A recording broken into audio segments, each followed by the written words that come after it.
Hare Krishna devotees, Nanda Pranam, Jai Shri Prabhupada. Welcome to our weekly BhagavatSanga program. In this program, devotees read from a particular set of prayers from Srimad Bhagavatam, spoken by pure devotees of the Lord, and share their realizations from the verses. We are continuing the theme. This is the last class of the prayers of Akrura, wonderful prayers by Akrura when he sees Krishna and Balaram in the chariot. The reference for these prayers is Srimad Bhagavatam, Canto 10, Chapter 40, verse 1 through 30. Today we have a very, very wonderful devotee presenting, Her Grace Nirmala Mataji. Mataji, thank you so much for your service. I will turn it over to you. I think this is the first time Mataji is presenting, so we're very excited to hear from Mataji. Hare Krishna, Mataji. Thank you, Prabhuji. Hare Krishna, Prabhujis and Matajis. Thank you for joining the class this evening. First, I want to thank you, Satyasara Prabhuji, Jai Subhadra Mataji, Veena Mataji, and Prashant Prabhu for giving me the opportunity to do this seva. Now I am going to recite Mangalacharan prayers. Om Ajnanatimirandasya Ajnana Anjana Shalakaya Chakshurunmilitam Yena Tasmai Shri Gurave Namaha Shri Chaitanya Manobhishtam Stapitam Yena Bhutale Swayam Rupa Kadamahyam Dadati Swapadantikam Vandeham Sri Guru Sri Yuta Padakamalam Sri Gurun Vaishnavamscha Sri Rupam Sagrajatam Sahagana Raghunathanvitam Tam Sajivam Sadvaitam Savadutam Parijana Sahitam Krishna Chaitanya Devam Sri Radha Krishna Padan Sahagana Lalita Sri Vishakan Vitamscha Namavom Vishnu Padaya Krishna Preshtaya Bhutale Srimate Bhakti Vedanta Swami Niti Namine Namaste Saraswati Deva Gauravani Pracharine Nirvishesha Shunyavadi Pachacha Deshatarine Jai Sri Krishna Chaitanya Prabhu Nityananda Sri Advaita Gadadhara Srivasadi Gaura Bhakta Vrinda Hare Krishna Krishna Krishna Hare Hare Hare Rama Rama Rama Hare Hare Narayanam Namaskritya Naram Chaiva Narottamam Devim Saraswatim Vyasam Tato Jayam Udirayet Shrinvata Svakata Krishna Punya Shravana Kirtanaha Hrudayantasto hi abhadrani vidunoti suhrutam satam Nashtaprayeshu abhadreshu nicham bhagavata sevaya Bhagavati Uttama Shloke Bhaktir Bhavati Naishtiki Om Ajnanatimirandasya Ajnananjana Shalakaya Chakshurunmilitam Nena Tasmai Shri Gurave Namaha Mukam Karoti Vachalam Pangam Langayate Girim Yat Krupatamaham Vande Shri Gurum Dinataranam. Today I am discussing about prayers by Akrura. Akrura is the son of Shvakalpa and Gandhini, a daughter of the king of Kashi. He is the uncle of Krishna. Akrura is tasked by the demoniac king Kamsa with driving Krishna and Balarama to Mathura for a festival of arms where they were to be killed. Akrura, a devotee of Krishna, the Supreme Personality of Godhead, achieved perfection by his notable prayers. It is said that perfection of human life and entrance into the spiritual kingdom are guaranteed by execution of any or all of the 9 items of devotional activity. And it is recommended that we execute these processes following in the footsteps of great devotees. For example, Maharaj Parikshit achieved perfection by hearing Srimad Bhagavatam from Shukadeva Goswami. Shukadeva Goswami achieved perfection by reciting the Srimad Bhagavatam to Maharaj Parikshit. Akrura, the charioteer of Krishna, achieved perfection by praying to the Lord. The circumstances under which he prayed are very wonderful because they involved in pastimes of Lord Krishna. Lord Krishna was raised incognito as a cowherd boy in Vrindavana in order to prevent his being killed by his uncle Kamsa, who had heard an omen that the child had come into the world to kill him. When Krishna was 16, the sage Narada went before Kamsa and revealed to him Krishna's real identity and whereabouts. In fear of his life, the demon Kamsa then arranged for the killing of Krishna and his elder brother Balarama. Kamsa was the ruler of Madhura province and he at once arranged for a gala wrestling match and ritualistic sacrifice to be performed in the heart of the city. Kamsa called for Akrura and asked him to go to Vrindavana to invite Krishna and his father Nanda Maharaja and the cowherd men to join in the festivities at Mathura. Kamsa was the ruler of all the citizens of Mathura, and he considered Akrura to be his trustworthy agent. On the instructions of Kamsa, Akrura set out of Vrindavana in his chariot, thinking that although he was on a mission of Krishna's enemy Kamsa, Krishna, as a super soul present in everyone's heart, would know his real feeling. Akrura was a devotee of Lord Krishna, and as he traveled all day in his chariot, he remained wrapped in thought, anticipating the sight of the beloved Supreme Lord. He was certain that simply seeing the Lord would cleanse him of all sinful reactions and make his life perfect. Just outside of Vrindavana, he observed the footprints of Krishna, which are decorated by special markings: a lotus flower, a rod, a flag, and an umbrella.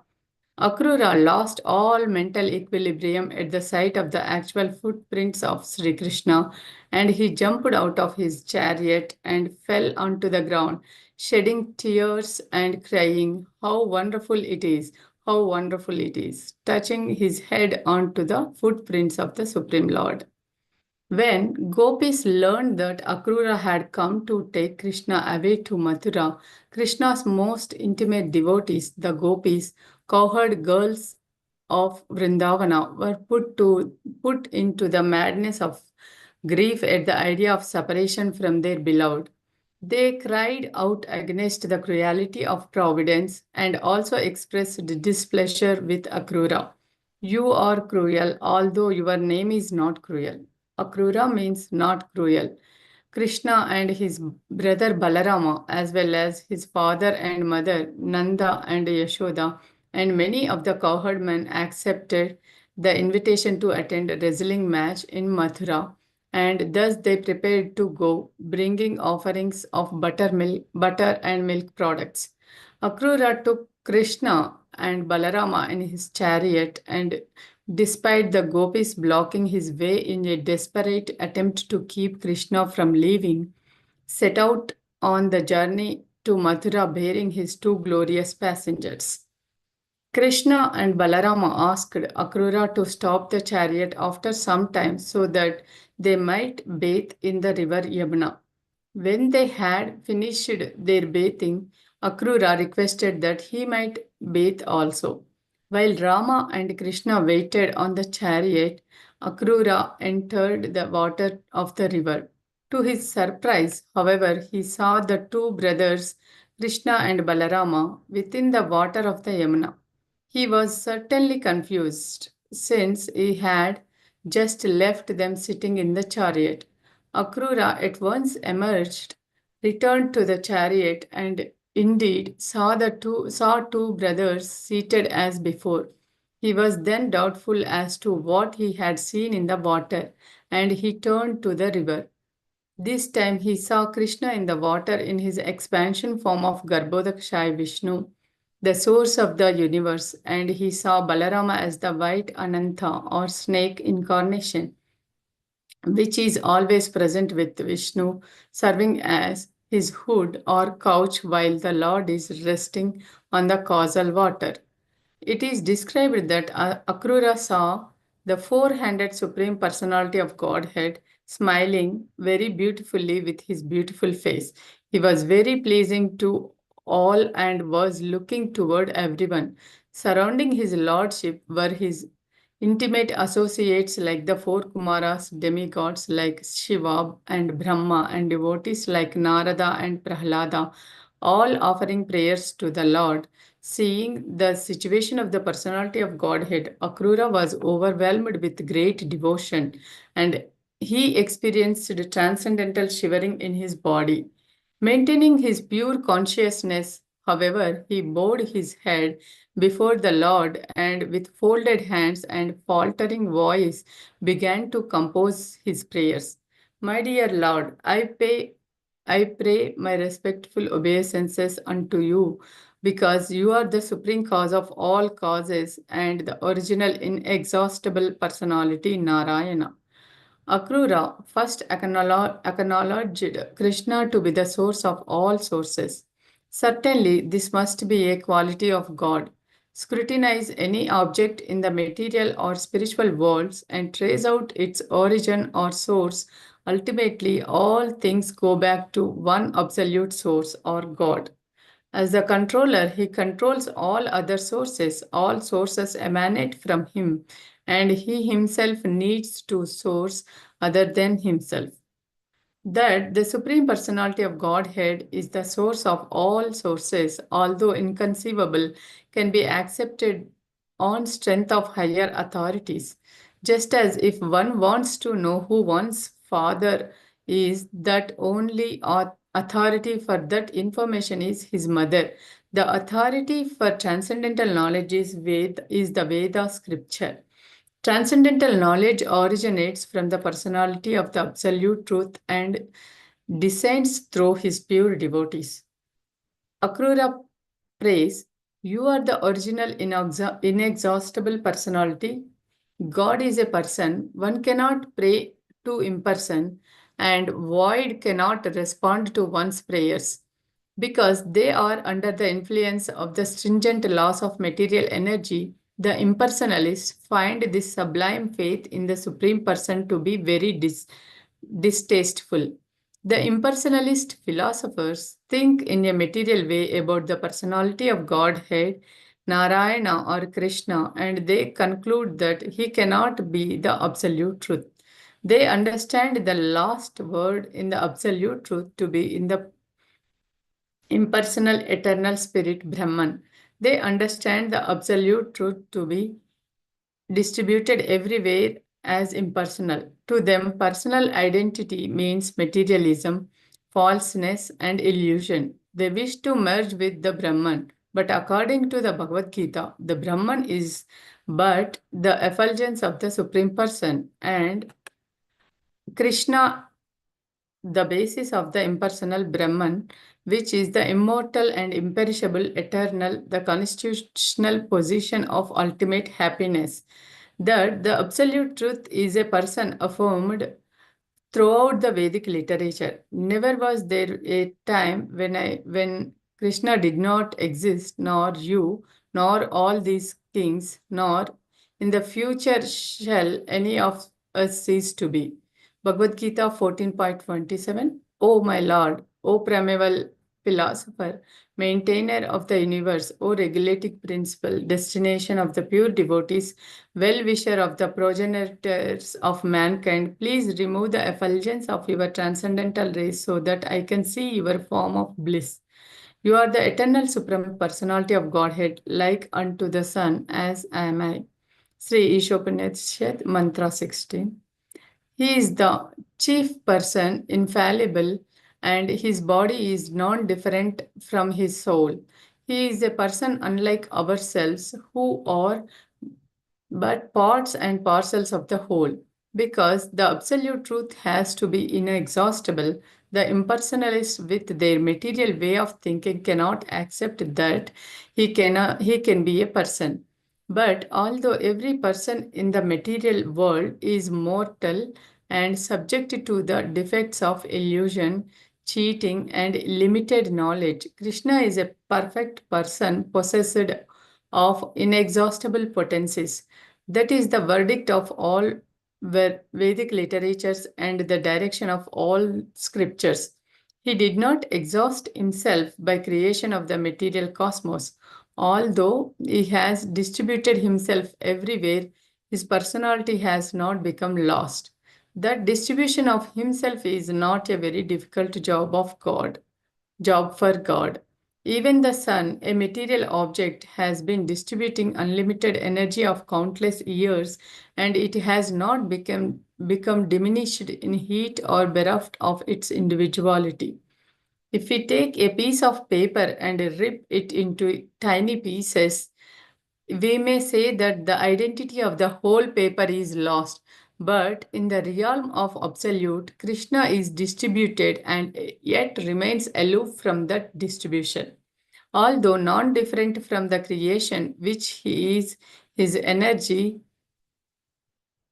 he is whole and separate from it. This is 1 minute. Sorry.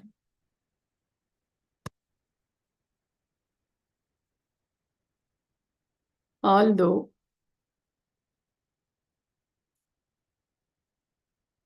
One- Sorry. It is stated that for such knowledge, we have to take assistance from Vedas. That Krishna is the Supreme Personality of Godhead, as accepted by Akrura, is confirmed by the highest authority, the Vedas. All classes of transcendentalists who accept the authority of the Vedas, even the impersonalists, generally known as Vedantists, who are led by Shankaracharya, accept Krishna as the highest authority. Although Shankaracharya is supposed to be an impersonalist, in his commentary to the Bhagavad Gita, he reveals himself to be a covered personalist.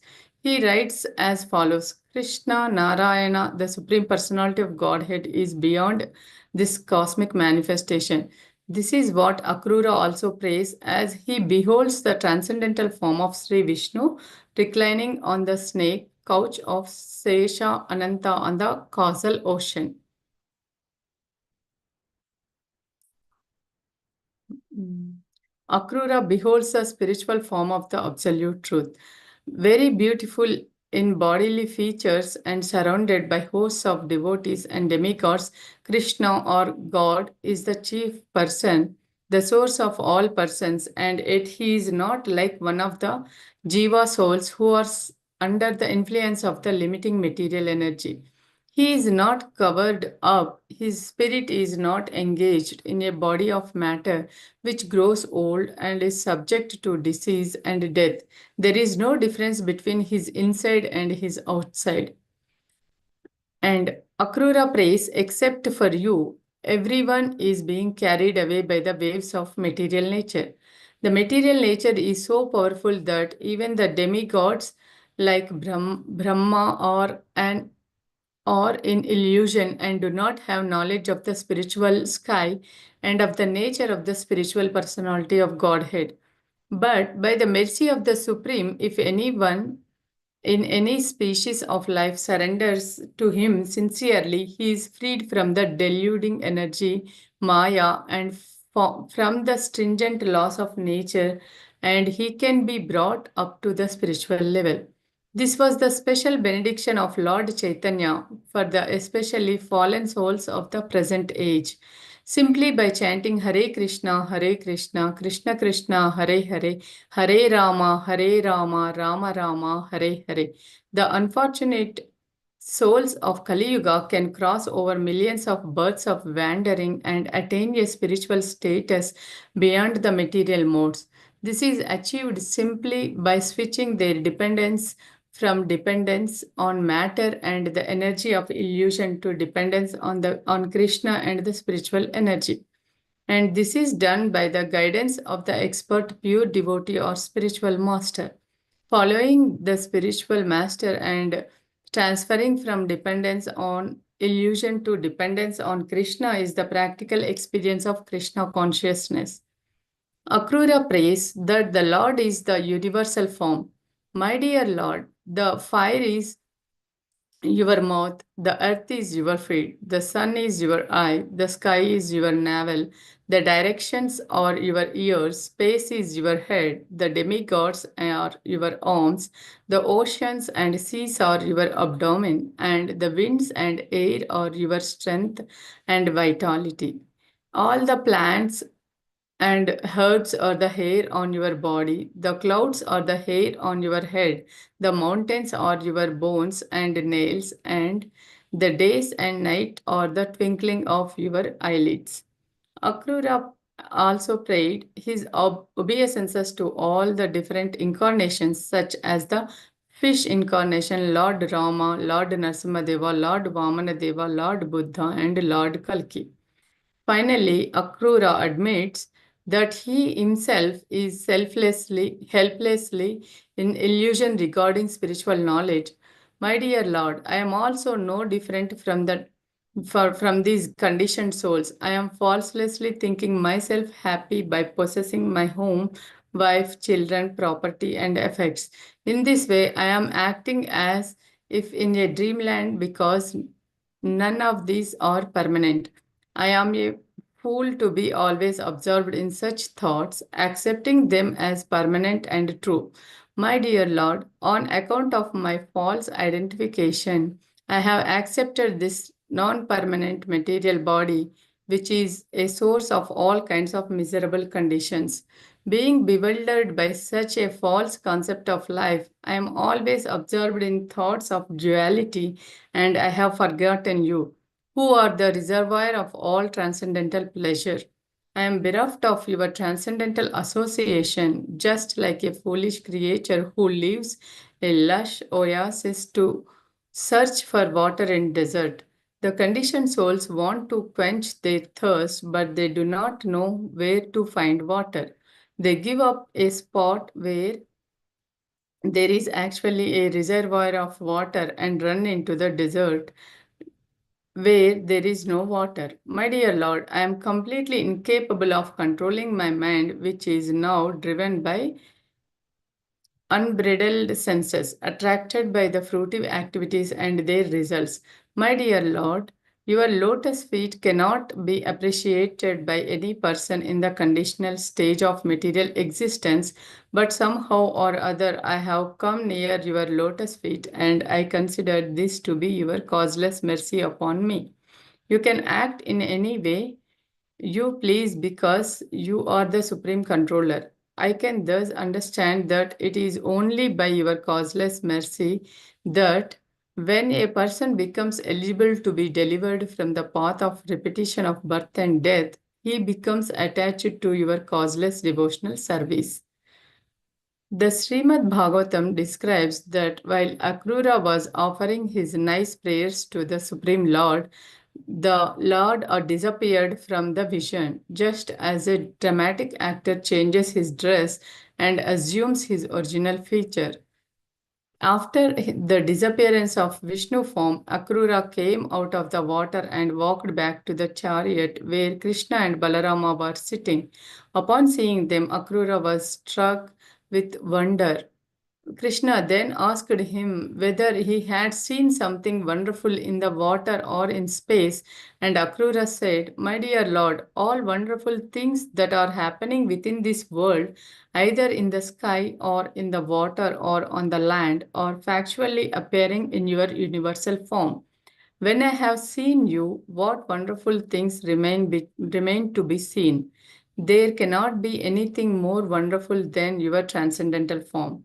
Krishna had seen that Akrura approaching from the water was dumbstruck, and therefore he had asked, Have you seen any wonderful? But Akrura's expression indicated that there was nothing more wonderful to be seen than the original form of Krishna. Akrura had seen Krishna's universal form, and yet upon seeing the original form of Krishna seated on the chariot as a cowherd boy with two arms holding a flute, Krishna is in a bluish hue, wearing beautiful garments and a peacock feather, his hair decorated with flowers, a flower garland around his neck, and accompanied by his brother Balarama, who wore blue clothing and whose complexion was whitish. Akrura felt that this was the greatest thing and that what he had just seen in the water could not compare to it. The devotee Arjuna expressed the same feeling after Krishna revealed the universal form to him on the battlefield of Kurukshetra. After seeing this manifestation, which contained the entire material cosmos, consisting of time and space and innumerable forms, Arjuna requested that he again be allowed to see the original form of Krishna.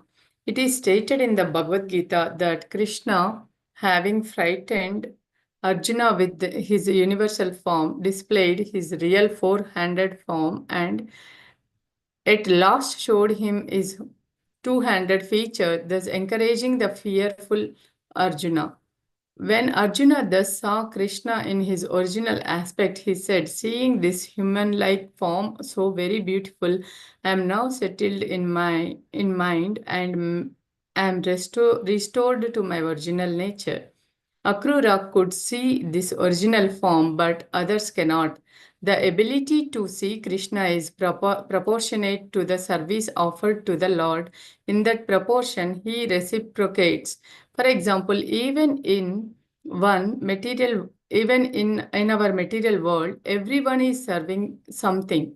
The materialists are serving Maya, the illusory energy, and therefore they seek only Maya, not Krishna. The impersonalists are serving that concept of Krishna which is imperceivable and therefore they cannot perceive him. The most recognized transcendentalist, however, is the Bhagavata or devotee who is serving the personal form of Krishna. Therefore, knowledge of how to discriminate between matter and spirit is not sufficient. One must serve the Supreme Spirit, Krishna.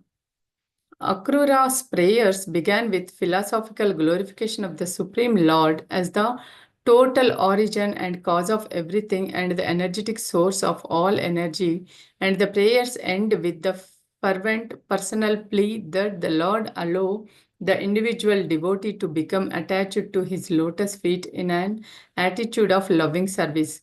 It is very significant that an elevated devotee of Godhead like Akrura does not pray that the Lord grant him material benefits such as daily sustenance, a wife, wealth, and good health. These are already granted by the Lord in accordance with the form of species of body in which one is appearing in this material world. Nor does the pure devotee pray to God for improvement of the material welfare of the people in terms of temporary prosperity or advancement of the national cause, nor does he pray for temporary cessation of their particular war while neglecting to pray for the solution to all war, the worldwide development of God consciousness. It is stated by the Vedic scriptures that highest benefit will be derived by all living entities when they submissively hear about and glorify the Supreme Personality of Godhead. When one praises the naturally praiseworthy glories of God according to authoritative understanding of his transcendental qualities, and when others give their submissive oral reception to these prayers or chants or glorification, then it is guaranteed that all involved will move very quickly toward the perfection of life, love of Godhead, and then follows an eternal life of bliss and knowledge in the association of Krishna. Hare Krishna, Hare Krishna, Krishna Krishna, Hare Hare, Hare Rama, Rama Rama, Hare Hare. Yeah, now I am done. I am ended. Thank you, Mataji. Wonderful analysis, Mataji.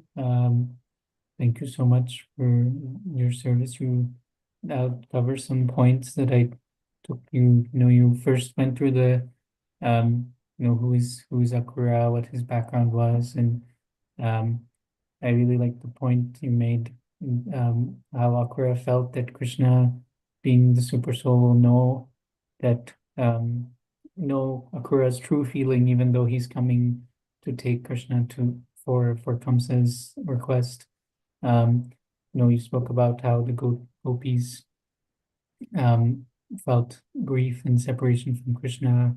And then, you also talked about the actual pastime of Akrura gets bewildered by Krishna and Balarama being in the chariot and also in the Yamuna. And then you talked about the prayers themselves and how Krishna is the controller. Everything comes from him. And that we can confirm that by reading scriptures, and the scriptures are the authority for basically saying that Krishna is supreme, and the scriptures today we get through pure devotees. It descends through pure devotees. That was a very nice point, Mataji. You talked about how God is not impersonal. Shouldn't have impersonal. Shouldn't be attracted to the impersonal form of the Lord. You said the void cannot respond to prayers, which is very nice. But Krishna can respond to our prayers. You also talked about how Krishna distributes himself, but he doesn't diminish. That was very nice. The paper example really made sense, Mataji. And then, finally you talked about how basically everybody is carried away in this material world except for Krishna. So the only thing we can do is we can surrender to Krishna, and Chaitanya Prabhu gives us the method to do that, which is chant the holy name. You also talked about how Akrura glorifies the other forms of the Lord, how he finally he recognizes that he's also fallen. He's forgotten Krishna. He's left the oasis to go search for water in the desert. A very nice example, Mataji. And finally, everything wonderful happens because of Krishna. And how both Arjuna and Akrura, they both see the two-handed form, and they get restored and perfected because of that. So we can't see the two-handed form, but we can serve the Lord through devotional service. So I really like that point, Mataji. And the last point I really liked is you said, the Lord already gives us what we need based on the species of body, but we go searching for something else. But really, we should do what Akrura did, which is pray to be attached to Krishna's lotus feet. So wonderful, wonderful presentation, Mataji. Thank you so much for your service. With that, devotees, this concludes the prayers of Akrura, which we started more than 6 months ago. So we are going to the next set of prayers starting maybe not next week, but the week after, with the prayers of Nalakavera. So I encourage, if you're interested, you can sign up for a slot and then share your realizations. So thank you everybody for joining. We will end with quick prayers.